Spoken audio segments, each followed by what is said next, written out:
안녕하세요. 앞으로 절대 빈곤에 갇혀 살 사람들이 대거 많아질 것 같습니다. 그건 다름 아니라 무리하게 빚진 사람들, 자신의 생활 수준을 넘어선 행동, 결정을 한 사람들이 이제 감당해야 될 대가일 것 같습니다. 문재인 정부 기간 동안에 너무 많은 부동산 급등, 그리고 주식, 비트코인 사기질이 있었죠. 그로 인해 몰락한 이들이 한둘이 아니죠. 우리가 이미 알고 있다시피 금융노예 600만 명은 이미 포획이 되어 있는 상태입니다. 그리고 다음 정부, 윤회 정부 때에, Y 정부 때에 어떤 일이 일어나겠습니까? 남아있는 걸려들지 않은 20대, 30대들을 대거 더 끌어들이기 위한 수작질들이 더 넘쳐날 것 같습니다. 윤석열 정부 아래에 해먹으려고 하는 기득권들, 양아치들, 협작꾼들이 더 생겨나지 않을까라는 생각이 이제 드는 거죠. 자유경제, 그리고 시장경제를 얘기하고 있는 그들이기 때문에, 작은 정부를 이야기하기 때문에 사실상 국가의, 정부의 기강, 그리고 올바른 정책, 이런 것들보다 가진 자들, 부자들을 위한 정부가 될 가능성이 더 크다라고 이제 보여지는 거죠. 그리고 정확하게 얘기하지 않고 막연하게 얘기하면서 자신의 뜻을 이끌어 나가는 거죠. 근데 사람들은 각자 자기의 입장에서 자기가 이해하는 수준으로 생각하고 받아들일 거라는 거죠. 근데 시간이 지나면 지날수록 서민들의 삶은, 보통의 사람들의 삶은 더욱더 피폐해지고 더 어려워질 걸로 보여집니다. 물론 윤석열 정부 그 기간 동안만의 문제라고 볼 수는 없죠. 문재인 정부 기간 동안에 싸질러 놓은 똥을 윤 정부가 뒤집어 쓰는 경우도 되게 많을 거라는 거죠. 뭐냐? 문재인 정부 기간 동안에 늘어났던 정부의 적자 재정, 400조가 넘었던 그 정부 부채, 그로 인한 부담을 윤 정부가 뒤집어 쓰는 것도 있다라는 거죠. 또한 윤석열 정부 기간 동안에 일어날 무수히 많은 재벌들, 부자들을 위한 정책들이 우리의 삶을 더 힘들고 어렵게 만들 거라는 거죠. 골목 상권에 더 많은 재벌들, 부자들의 손길이 아마 심해지겠죠. 점점 더 보통의 사람들, 서민들은 오른 물가 때문에, 감당 안 되는 세금 때문에 더 신음하게 될 가능성이 크다라는 거죠.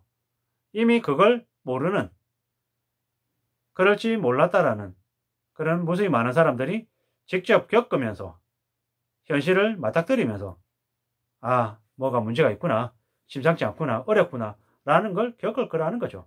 물론 윤석열 정부는 악이고 문재인 정부는 선이다, 절대 그런 것도 아니죠. 문재인 정부 동안에도 잘못했던 부분들이 너무도 많았죠.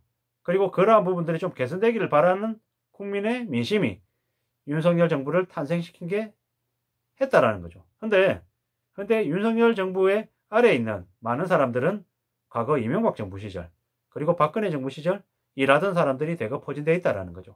사실상 이명박 정부 시즌2라고 보는 게 맞다라는 거죠. 물론 이재명 후보가 됐으면 문재인 정부 시즌2가 됐겠죠. 이쪽이냐 저쪽이냐인 건데, 결국 전체적인 흐름에서 봤을 때는 앞으로 한국판 잃어버린 20년이 예정되어 있다, 혹은 이미 시작되었다 라고 봐야 되는 거죠. 일본이 과거 한때 1970년대 80년대 그렇게 잘 나가던 일본이 지금 몰락해서 저렇게 섬나라로 되어 있죠.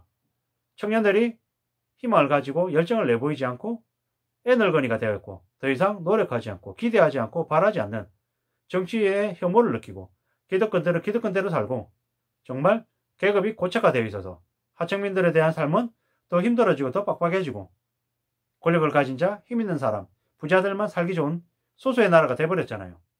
이제 한국이 그러한 일본의 전철을 밟아가고 있죠. 그래도 일본은 경제적인 역량이 됐기 때문에, 내국 국민들의 저축이 많았기 때문에 지금 저렇게 버텨가고 있지만, 일본은 채무국인 동시에 그 채권자가 일본 국민이기 때문에 그래도 저렇게 뻗어나가고 있다, 혹은 견뎌나가고 있다라고 얘기할 수 있는데, 한국은 어떠냐고요? 한국은 상황이 더 안 좋죠. 더 어렵죠. 게다가 한국은 정치적인 리더십, 그리고 국민들을 위한 정치인들이 없죠. 민주당이든 국민의힘이든 정의당이든 적어도 노역에 찌든 나이든 노땅들이 나라를 점점 더 망쳐가고 있죠. 정말 새로운 피, 젊은 피가 많아야 되는데 그러지 못하고 있다는 거죠. 그래서 더욱더 앞으로의 보통의 사람들, 서민들의 삶은 더 팍팍해지고 더 어려워질 거라는 거죠. 기억이 나는 게 과거에 노무현 정부 이후에 이명박 정부를 뽑을 때, 이명박을 대통령으로 뽑을 때 뭐라고 했냐면 좀 삥딱 좀 치면 어때? 경제적으로 살려주겠다는데, 유탄 해준다는데, 다 부자 만들어준다는데, 뭐 어때? 흠이 좀 있으면 어때? 깜빵 갔다 왔으면 어때? 저렇게 기업 운영하면서 돈 좀 챙겼으면 어떠냐? 정부를 좋게 부강하게 해주고 국민들을 부자되게 해준다는데, 돈 벌게 해준다는데 돈 벌어준다는데 특별한 거 있어? 이랬죠. 근데 사실상 지나고 보니까 도둑놈들을 힘을 갖게 만들어줬던 거죠. 도둑놈들한테 권력을 몰아줬던 거죠. 앞으로 어쩌면 그와 비슷하거나 이명박 정부보다 더 악랄한 이들이 아마 힘을 가지고 움직일지 모른다라는 거죠. 어쩌면 윤석열은 얼굴마담이고 그 아래에서 나머지 놈들이, 나쁜 놈들이 더 많이 해먹을지도 모른다라는 생각도 막 들죠.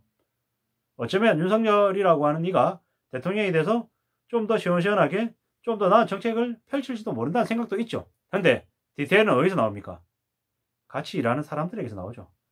윤석열 대통령이 쓰는 사람들이 면면을 보니 그렇게 기대하기가 어렵다라는 생각이 이제 드는 거죠.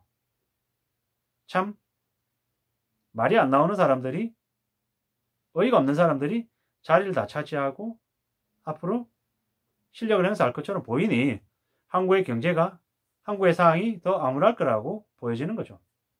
앞으로 서민들은 더욱더 고통스러운 현실을 감내해야 될 것입니다. 절대로 괜찮아지고 나아지고 좋아지는 삶은 기대하면 안 될 것 같습니다. 더 어려워지고 더 암울해질 거다라고 봐야 될 거라는 거죠. 절대로 나라를 믿거나 기업을 믿거나 가까이 있는 사람을 믿어서는 안 되겠습니다. 철저하게 의심하고 확인하고 내 자신 말고 나의 직계 가족 말고는 아무도 믿을 사람이 없다 라고 생각하고 오직 내 가족의 안위를, 내 가족을 지켜나가야겠다라는 생각으로 지내야 될 것 같습니다. 그렇게 극단적으로 삶의 사이즈를 줄이고 다운사이징하고 관계도 재조정해야 될 것 같습니다. 그래야지만이 이 힘들고 어려운 현실을 극복하지 않겠냐라는 말씀을 드리는 거죠. 기름값이 폭등해서 하반기에 2,500원, 3,000원을 볼지도 모릅니다. 원달러 환율을 1,500원이 넘어가는 걸 볼지도 모릅니다. 라면값이, 과자값이 지금 현재 수준보다 40%, 50% 늘어나 있는 걸 보게 갈지도 모릅니다. 김밥이 5,000원, 6,000원이 아니라 7,000원이 되는 것도 볼 수도 있고, 라면 한 그릇에, 분식집에 가서 라면 한 그릇을 6,000원, 7,000원 주고 사 먹어야 되는 날이 올지도 모른다라는 거죠. 이게 우리가 닥친 현실이죠. 그러면 그저 라면하고 과자하고 빵 가격만 오르겠냐라는 거죠. 다른 가격 다 오르는 거죠. 화장실 가격도 오르고, 치약 가격도 오르고, 칫솔 가격도 오르고, 안 오르는 게 없겠죠. 특히나 석유 관련한 제품들의 가격은 더 가파르게 오를 거라는 거죠. 유가가 너무 많이 올랐기 때문에. 그로 인한 원가 상승 압력 때문에 오를 수밖에 없죠. 이게 이제 한 달 뒤, 그리고 몇 개월 뒤 일어날 일들이죠. 그렇게 되면 한국의 삶이, 한국 보통 사람들의 삶이 더 빡빡해지고 더 괴로워지면 무슨 일이 벌어지겠습니까? 좀 도둑들이 늘어나고 강력범죄가 창궐하겠죠. 희망이 없고 기대가 없으면 묻지마 범죄가 늘어날 것이고, 아무 말 대잔치로 사기치고 뒤통치는 별의별 사기 사건들이 차고 넘치겠죠.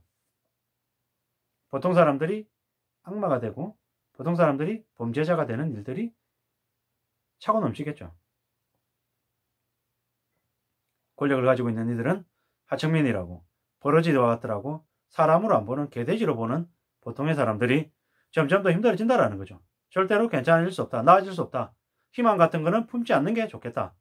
좀 더 불안해하고 좀 더 어려워질 수 있기 때문에 그 위기를, 역경을 어떻게 대응하고 어떻게 대처할지에 대한 고민, 생각들을 할 필요가 있다는 말씀을 드리고 싶습니다. 절대로 괜찮은 상황이 아니다. 더 힘들고 어렵다. 더 암울한 현실이 다가오고 있다 라고 생각하고 어떻게 대응할지, 어떻게 살아남을지, 어떻게 내 생업을 지켜나갈지에 대한 고민과 구상을 더 해야 될 시기가 이미 시작됐다 라는 말씀을 드리고 싶습니다. 아무쪼록 주말 일요일 잘 보내시기를 바라겠습니다. 고맙습니다.